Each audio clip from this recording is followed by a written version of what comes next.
all about cobalt mining in the Oh, Congo. interesting. And it's horrifying. I do want to read it. Yeah. Horrifying. 19-year-old girls with babies on their back Oh, yeah. who are hand chipping cobalt out of the ground and then inhaling all these toxic fumes and powder, this dust, and then that is in your cell phone. Right. That's how the cobalt gets into your fucking cell phone. That's at your Apple store. It's nuts. It's the new blood diamond, right? It's the new, and it's funny because I feel like the whole blood diamond thing, and there's been lots of these things, but it all sort of went away because it got exposed.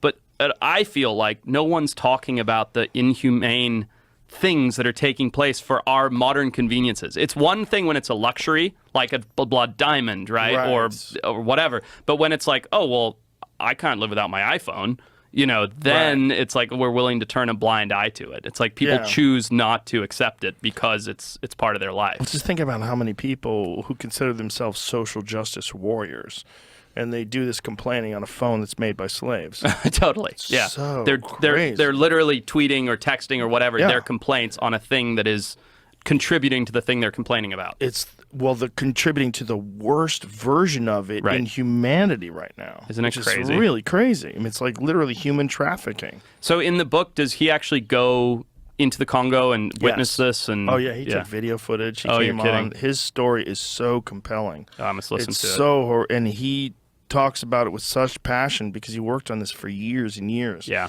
And risked his life to obtain footage and to get access and to go to these what they're supposedly ethical mines. Yeah. And he's like, this is all horrible. It goes, all of it is tainted. Yeah. All the cobalt that we have, all of it is at least in some part coming from these, what they would call. I mean, it's basically just the most primitive version. People in flip-flops with hammers. Yeah. Chipping it out of the ground. What's extreme poverty? Yes. Right? And it's more like slavery. It is. Calling it extreme poverty, I think, is not quite accurate enough. They call them artisanal mines, which is like hilarious because it's like anytime you slap that word onto anything, it's fun. Oh, right? It's artisanal. Yeah. Oh, great. I think someone's making pottery somewhere. Yeah, totally.